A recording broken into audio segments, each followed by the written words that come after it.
wouldn't be going back to its original location. When he arrived at his father's room, Tengo would sit in the chair next to his bed and briefly greet him. Then he would explain, in chronological order, what he had done since the previous night. He hadn't done much. He had gone back to town on the bus, had a simple dinner at a restaurant, drunk a beer, returned to the inn, and read. He'd gone to bed at 10.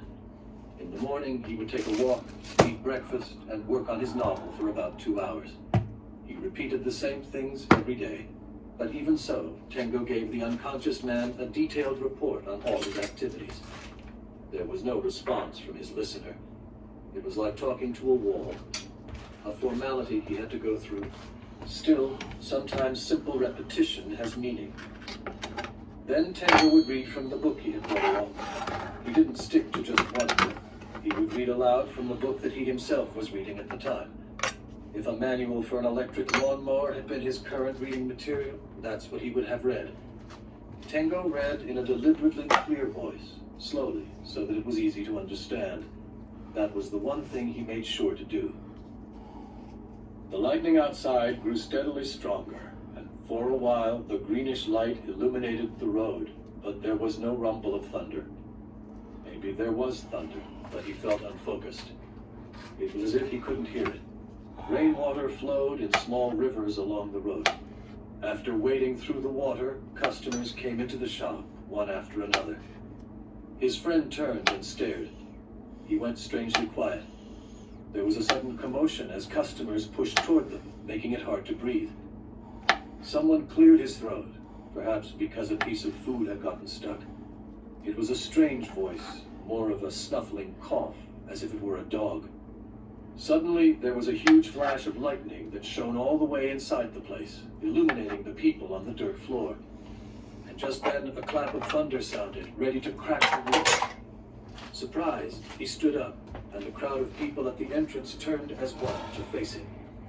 Then he saw that theirs were the faces of animals, dogs or foxes, he wasn't sure.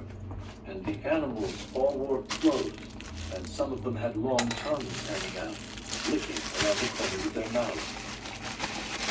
Tengo read to there and looked at his father's face. The end, he said. The story stopped there. No reaction. What do you think? As expected, there was no response from his father. Sometimes he would read what he himself had written that morning. After he had read it, he would rewrite in ballpoint pen the parts he wasn't satisfied with, and reread the parts he had edited. If he still wasn't satisfied with the way it sounded, he would rewrite it again, and then read the new version. The rewritten version is better, he said to his father, as if hoping he would agree. His father predictably didn't express an opinion. He didn't say it was better, or that the earlier version was better, or that there really wasn't much of a difference between the two. The lids on his sunken eyes were shut tight, like a sad house with its heavy shutters lowered. Sometimes Tengo would stand up from his chair and stretch and go to the window and look at the scenery outside. After several overcast days, it was raining. The continual afternoon rain made the pine windbreak dark and heavy. He couldn't hear the waves at all. There was no wind, just the rain falling straight down from the sky. A flock of blackbirds flew by in the rain.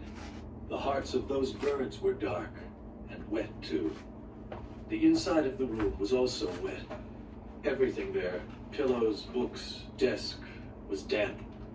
But oblivious to it all, to the weather, the damp, the wind, the sound of the waves, his father continued in an uninterrupted coma. Like a merciful cloak, paralysis enveloped his body. After a short break, Tengo went back to reading aloud. In the damp, narrow room, that was all he was able to do. When he tired of reading aloud, Tengo sat there, gazing at the form of his sleeping father and trying to surmise what kinds of things were going through his brain. Inside, in the inner parts of that stubborn skull, like an old anvil, what sort of consciousness lay hidden there? Or was there nothing left at all? Was it like an abandoned house from which all the possessions and appliances had been moved, leaving no trace of those who had once dwelt there? Even if it was, There should be the occasional memory or scenery etched into the walls and ceilings. Things cultivated over such a long time don't just vanish into nothingness. As his father lay on this plain bed in the sanatorium by the shore, at the same time, he might very well be surrounded by scenes and memories invisible to others in the still darkness of a back room in his own vacant house. The young nurse with the red cheeks would come in, smile at Tango, take his father's temperature, check how much remained in the IV drip, and measure the amount of urine he had produced.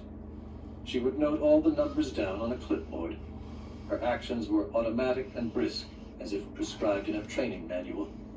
Tango watched this series of movements and wondered how she must feel to live her life in this sanatorium by the sea, taking care of senile old people whose prognosis was grim. She looked young and healthy.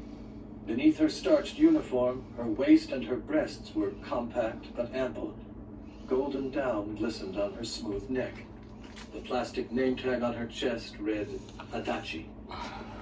What could possibly have brought her to this remote place, where oblivion and listless death lay hovering over everything? Tango could tell she was a skilled and hard-working nurse.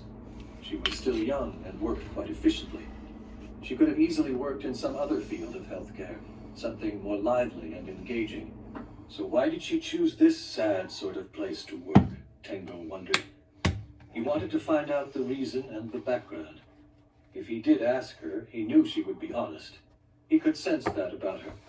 But it would be better not to get involved, Tango decided. This was, after all, the cat town. Someday he would have to get on the train and go back to the world from which he came. The nurse finished her task, put the clipboard back, and gave Tango an awkward smile. His condition is unchanged, the same as always. So he's stable, Tango said in as cheerful a voice as he could manage, to put a positive spin on it.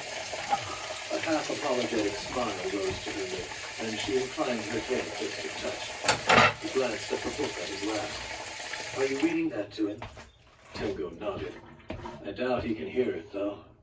Still, it's a good thing to do, the nurse said. Maybe it is, or maybe it isn't. But I can't think of anything else I can do. But not everybody else would do that. Most people have busier lives than I do, Tango said. The nurse looked like she was about to say something, but she hesitated. In the end, she didn't say a thing. She looked at his sleeping father, and then at Tango. Take care, she said. Thanks, Tango answered. After Nurse Adachi left, Tango waited a while, then began reading aloud once more. In the evening, when his father was wheeled on a gurney to the examination room, Tango went to the cafeteria, drank some tea, then phoned Fukairi from a payphone. Is everything okay? Tango asked her.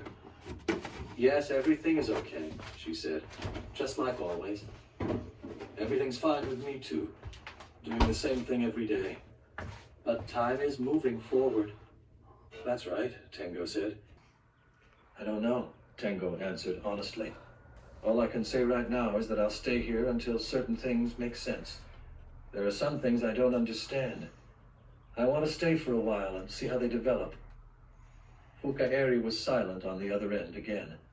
When she was silent, it was like she wasn't there at all. Hello? Tango said again.